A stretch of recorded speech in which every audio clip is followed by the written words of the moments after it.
지금 이야기한 이 하이케이테스타이스 얘기는 약간 개인을 예로 들어가지고 개인 얘기했는데 이제 개인 차원이 아니라 이 얘기를 조금 사회적인 차원으로 좀 확장해서 이야기를 한번 해본다면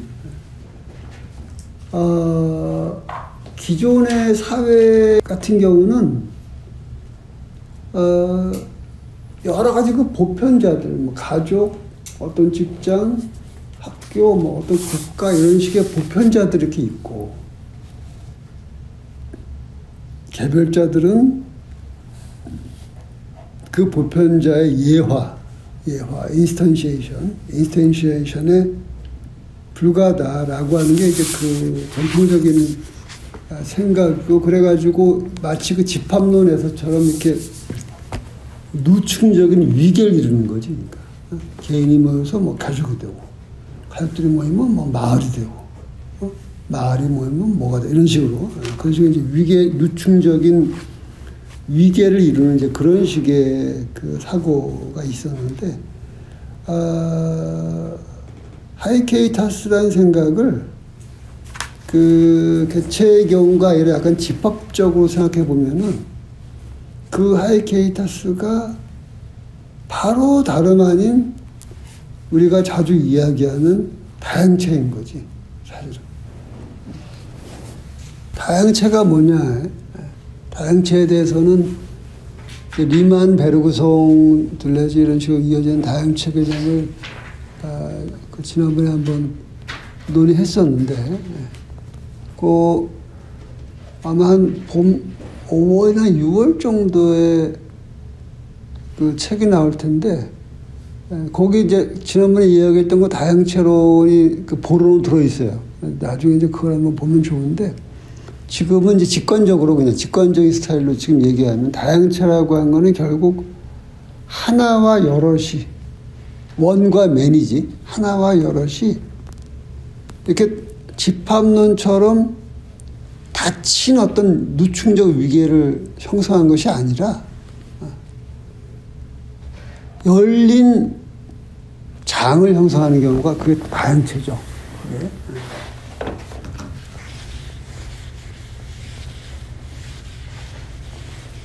하나와 여럿의 누층적인 위계, 얘들이 이렇게 모이면 요게 하나가 되고, 그죠? 여럿이 모이면 하나가 되지, 그지? 또 얘들이 이렇게 모이면 또 얘는 또 이렇게 하나가 되고, 이런 식의 이렇게 모이면 또 하나가 되고, 이런 식의 이런 식의 어떤 하나와 여럿, 일자와 다자의 관계를 집합론 스타일로 이렇게 쭉 누층적인 그런 층층이 쌓이는 거지. 층층이 쌓이.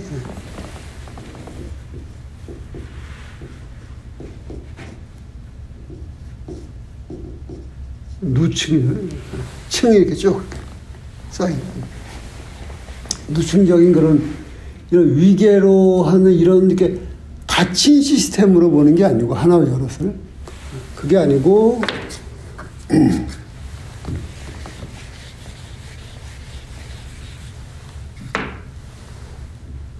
하나와 여럿이 이런 식으로 이렇게 되고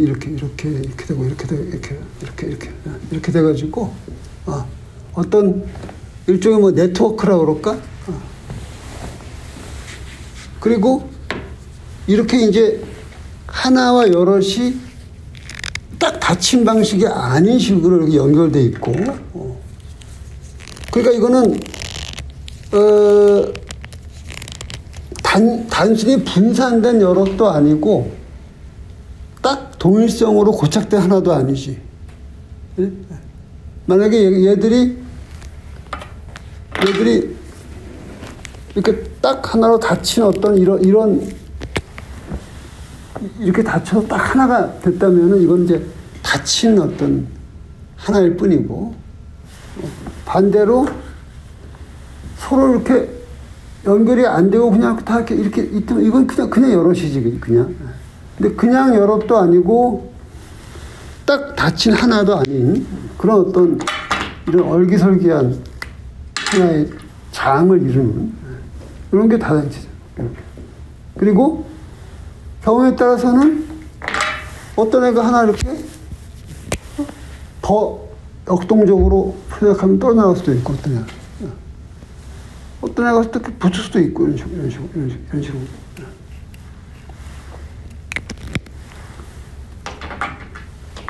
그러니까 우리가 조직을 만들 때도 조직이라고 하는 게 이제 사람이라는 게 혼자 사는 게 아니기 때문에 항상 어떤 종류의 조직들, 가족부터 시작해가지고 서로 살아가는데 그 조직이 너무 독립성이 강하면 아까 같은 이런 집합론적인 누출 위기가 되고 그 조직이 너무 느슨하면은 뭐 그냥 흩어진 여럿일 뿐이지 아무리 연대도 없죠. 이게 아주 어려운 문제예요. 그래서 그 조직을 어떻게 다양체로 가져가느냐. 그래서 이런 게 바로 다양체다 이런 게. 다양체. 근데 가만히 생각해 보면은 아까 우리가 개인을 가지고 이야기했던 그 얘기하고 이 얘기하고 비교해 보면은 저게 사실은 핵사이트인 거죠. 저놈이 하이케이타스인 거죠. 그러니까 집합적인 의미에서 하이케이타스인 거지 제가 바로 마치 아까 우리가 사이보그 예를 들어서 얘기한 것처럼 저 다양체도 이렇게 더 커질 수도 있고 작을 수도 있고 이렇게 움직이는 거죠.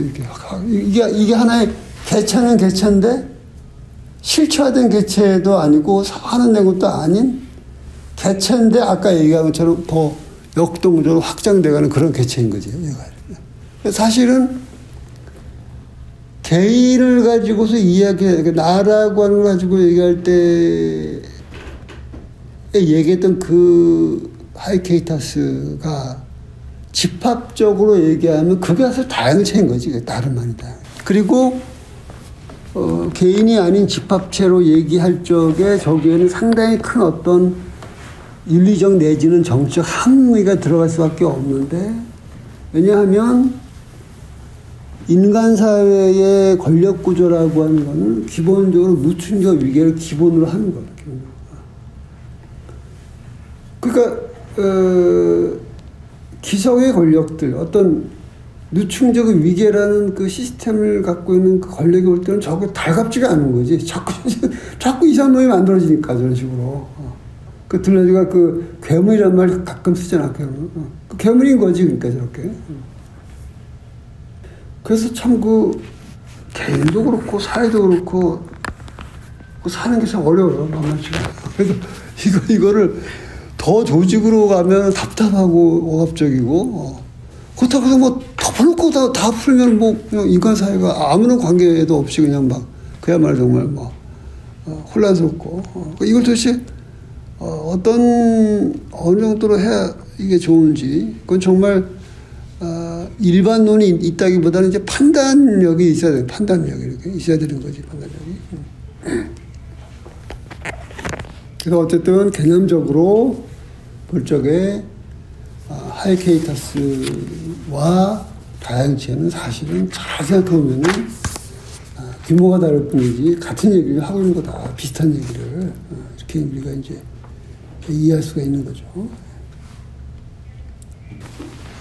그러면 이제 그 네 번째로 한 가지 이제 부연 설명을 하고 끝내기로 합시다.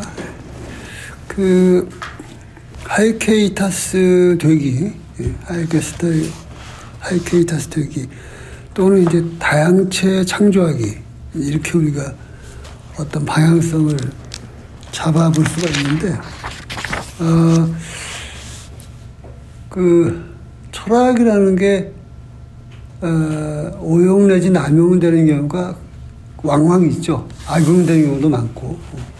근데 생명 철학 같은 것도 그거 자체만 딱 떼어놓고 보면은 뭐 지나간 말씀인데 실제로 보면은 생명을 찬양하는 그런 생명 철학이 파시즘을 비롯한 그 정치 철학에 악용된 경우가 적지 않거든요. 그것만이 아니라 뭐 히틀러가 뭐 니체를 뭐 찬양하는 뭐 그런 거에서 알 수 있듯이 철학이라고 하는 게 악용, 남용, 오용이 많이 되는데 그 이유는 뭐냐면 그 철학은 메타적인 학문이고, 그래서 구체이고 개별적을 다루는 학문이 아니잖아요, 철학이라는 게. 굉장히 추상적인, 아주 추상적인 원리들을 가지고 얘기하는 그 메타학문이다 보니까 이게 똑같은 얘기인데 전혀 다른 식으로 적용되는 거예요. 그런 경우가 자주 있거든요. 그래서 하이케이타스 다윈치 얘기도 누가 그걸 악용하려고 마음을 얼마든지 악용할 수 있는 그런 거죠. 거의 모든 점이 다 그래요, 철학이라는. 그래서 이제 그런 걸 피하기 위해서 자기 입장을 조금 더 명시적으로 얘기해 놓을 필요가 있는데, 그래서 몇 가지 이제 부연 설명을 좀 해보면은, 하이케이타스 되기 또는 이제 다양체 만들기, 다양체 창조하기, 의 어떤, 뭐라 그럴까, 정치적 지향은 기본적으로 국가와 자본에 대해서 비판적인 입장을 취하는 것이다. 기본적으로. 국가만이 아니라 모든 형태의 어떤 기표체제. 그 기표체제라는 말을 잠깐 설명해 보면은,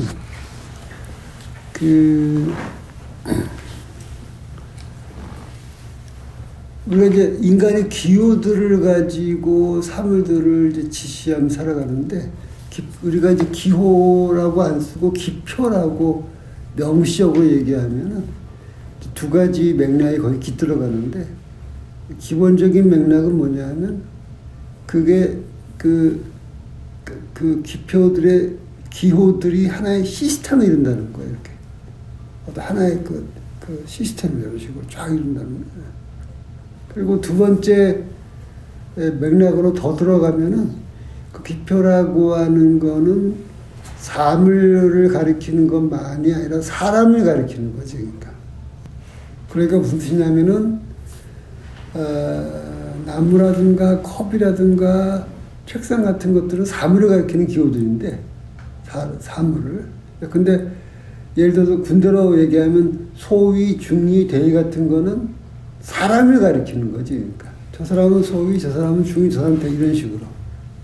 그러니까 우리가 기표라고 하는 말을 쓸 적에는 그 기호가 사람을 가리킨다는 뉘앙스가 거기 들어가요.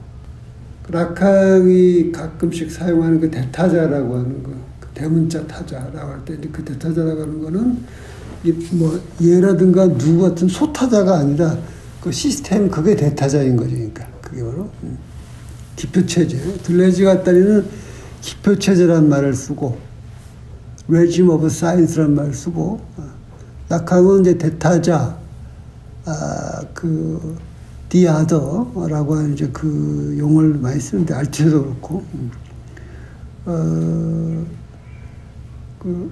양자의 차이 중에 하나는, 라칸 같은 경우는 명확하게 사람을 가리킨다는 뉘앙스가 들어가요. 라칸 같은 명확하게. 들레즈는 이제 그 두 개 다 약간 두리뭉실하게 섞여 있다고 봐야 되고. 근데 이제 그런 기표체제라고 하는 거는 바로 어떤 국가적인 체제와 아주 상통하는 거고, 그래서 하이케이타스나 멀티플리시티를 추구하는 거는 그런 어떤 기존의 시스템에 저항하는 의미를 담고 있다. 이게 이제 하나고. 그 다음에 또 하나는 자본인데, 자본하고 그 하이케이타스 되기는 양면적인 관계를 갖고 있어요. 하나는 두 개가 궁합이 잘 맞는 측면이 있고 잘 안 맞는 측면이 있는데, 하이케이타스 되기나 다양체 창조하기는 자본주의하고 궁합이 잘 맞아요, 기본적으로. 왜 그러냐? 자본주의라고 하는 거는 끝없이 새로운 걸 만들어야 되거든. 자꾸 만들고 사람들의 욕망을 충족시켜주고 계속 뭔가를 창조해내야 돼요. 그 슈페터라는 이제 경제학자가 있는데, 그 슈페터라는 경제학자가 우리가 오늘 자주 사용하는 그 이노베이션이라는 말을 만든 사람이지. 그 이노베이션, 여기도 SK 이노베이션 아니야, 이것도. 이노베이션을 하지 않으면 망한다, 이게 회사 기본적으로. 그래서 이 하이케이터 스택이나 이 멀티플리시티 창조하기라는 이런 가치는 기본적으로 자본주의하고 친화적이에요. 모든 형태의 그런 창조를 억압하는 것들하고는 기본적으로 궁합이 안 맞지. 그러니까 전통적인 어떤 봉건사회라든가 그 다음에 어떤 특정 종교가 강하게 사람들을 이렇게 지배하는 그런 이슬람교가 좀 그렇죠. 이슬람교라든가 그 다음에 이제 뭐 공산주의 같은 거, 스탈린 시대의 공산주의나 지금의 북한사 같은 그런 식의 어떤 억압적인 체제는 당연히 이런 하이케이터 스택을 당연히 누르겠지. 못 만들게 만들겠지. 기본적으로.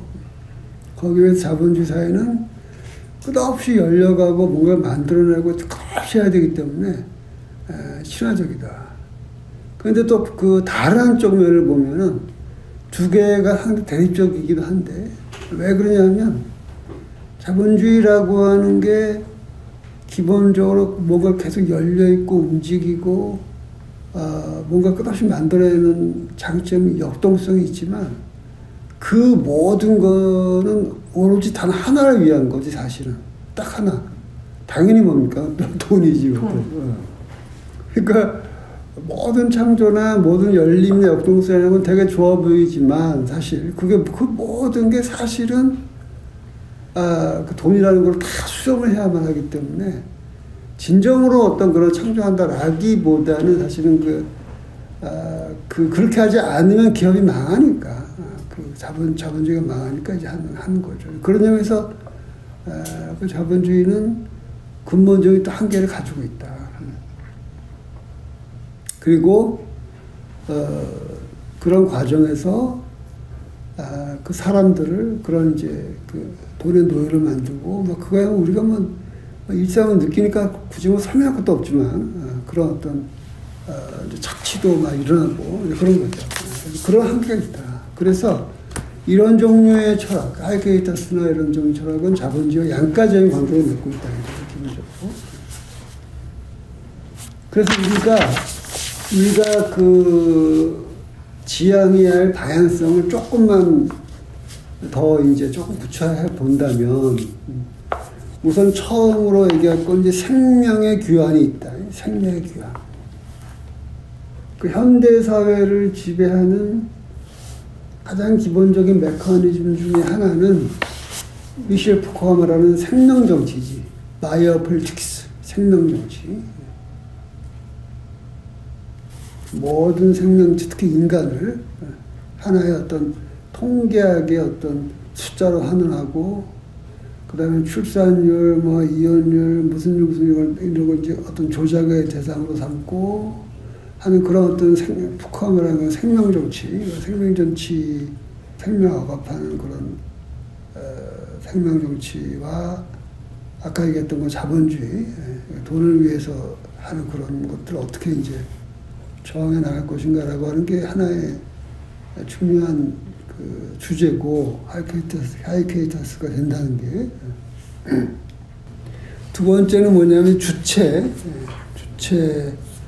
국가정치나 그런 자본주의는 기본적으로 인간을 어떤 특정한 유형의 주체로 만들어가는 거죠. 이렇게 만들어가는 거예요.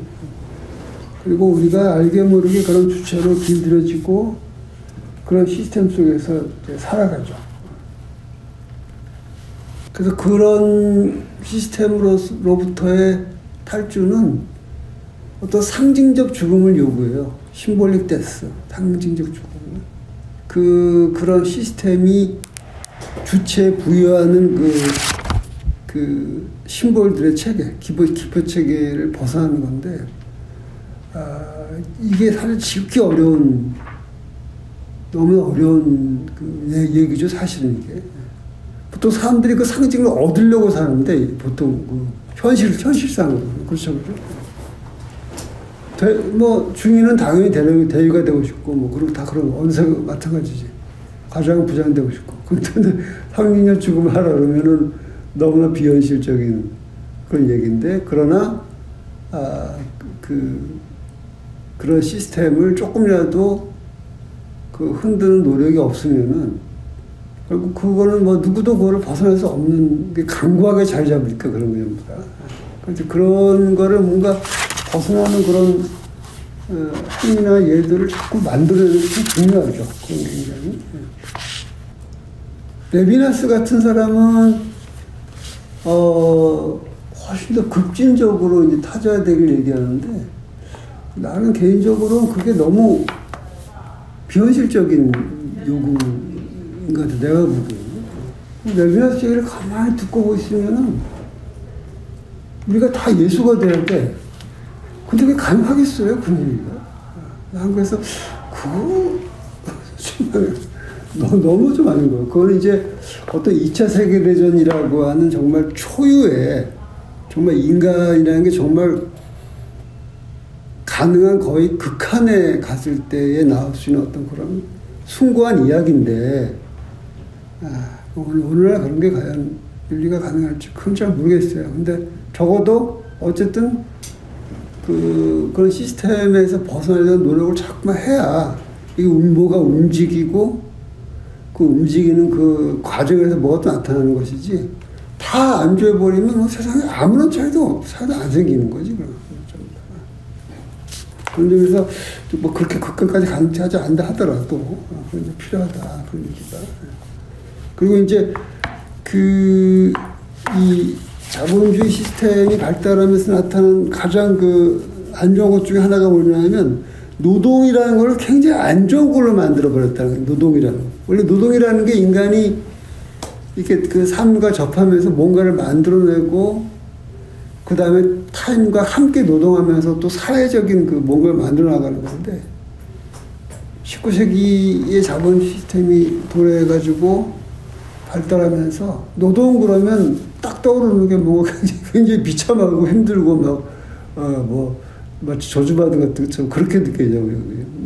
그래서 그게 참 인간이 뭔가 노동한다는 거를 원래 그 상당히 참 고귀한 가치를 가지고 있는 건데, 근데 이제 노동한다라는 게 뭐냐면 결국은 사람이 다른 사람들과 이렇게 하이케이터스를 만들어가는 과정이거든, 그게. 이런 식으로.